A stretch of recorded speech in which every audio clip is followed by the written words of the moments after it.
ಎಲ್.ಆರ್. ಶಿವರಾಮೇಗೌಡ ಅವರ ಮನೆಗೆ ಅಂಬರೀಷ್ ಅಭಿಮಾನಿಗಳು ಮುತ್ತಿಗೆ ಹಾಕೋದಕ್ಕೆ ಯತ್ನಿಸಿದಂತಹ ಘಟನೆ ನಡೆದಿದೆ.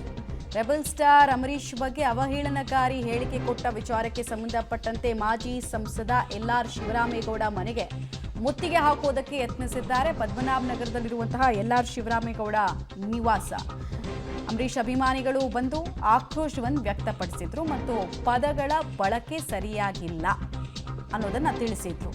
ಜೊತೆಗೆ ಮನೆಗೆ ನುಗ್ತೀವಿ, ಆ ವ್ಯಕ್ತಿಗೆ ತಕ್ಕ ಶಾಸ್ತಿ ಮಾಡ್ತೀವಿ ಅಂತ ಕೂಡ ಅಂಬರೀಷ್ ಅಭಿಮಾನಿಗಳು ಸಿಟ್ಟಿಗೆದ್ದಿದ್ರು.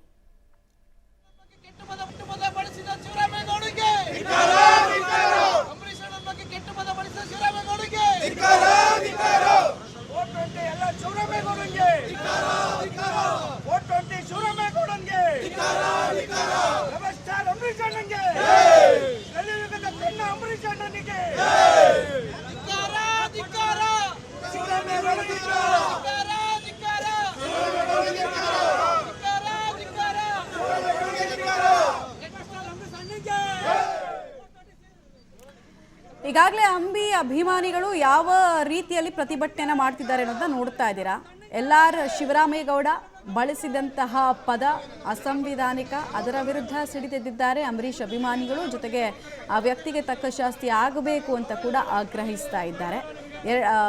ಹಿಂದೆ ಲೋಕಸಭಾ ಚುನಾವಣೆ ಸಂದರ್ಭದಲ್ಲೂ ಸುಮಲತಾ ಅಂಬರೀಷ್ ಬಗ್ಗೆ ಏನೇನೋ ಮಾತಾಡಿ ಸಂಕಷ್ಟಕ್ಕೆ ಸಿಕ್ಕಾಕೊಂಡಿದ್ರು. ಈಗಲೂ ಅದು ಮುಂದುವರಿಸಿದ್ದಾರೆ. ಎಲ್.ಆರ್. ಶಿವರಾಮೇಗೌಡರು ಇವತ್ತೇನು ನಾಡಿನ 103 ಜನತೆಯ ಕರುನಾಡು ದೇವ ಕರುಣ, ನಮ್ಮೆಲ್ಲರ ಆರಾಧ್ಯ ದೇವ ಅಂಬರೀಷನ್ ವಿರುದ್ಧವಾಗಿ ಏನು ಅಶ್ಲೀಲ ಭಾಷೆಯನ್ನು ಬಳಸಿದ್ರು, ಅವರನ್ನ ನಾವು ಬಹಿರಂಗ ಕ್ಷಮೆಗೆ ಒತ್ತಾಯಿಸಿದ್ವಿ. ಅದ್ರ ಜೊತೆಗೆ ಪೊಲೀಸರು ಸುಮೋಟ ಬಂಧಿಸಬೇಕು ಅಂತ ಒತ್ತಾಯಿಸಿದ್ವಿ. ಈಗ ಅವರು ಕ್ಷಮೆ ಕೇಳಿದ್ದಾರೆ ಅಂತ ತಿಳಿದು ಬಂದಿದೆ.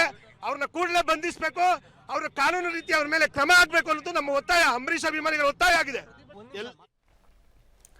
ಸೊ ಅಂಬರೀಷ್ ಅಭಿಮಾನಿಗಳ ಆಕ್ರೋಶ ವ್ಯಕ್ತ ಆಗ್ತಾ ಇದೆ. ಇದು ಮೊದಲ ಸಲ ಅಲ್ಲ ಹೀಗೆ ಎಲ್.ಆರ್. ಶಿವರಾಮೇಗೌಡರು ನಾಲಿಗೆಯನ್ನು ಹರಿಬಿಟ್ಟಿದ್ದು.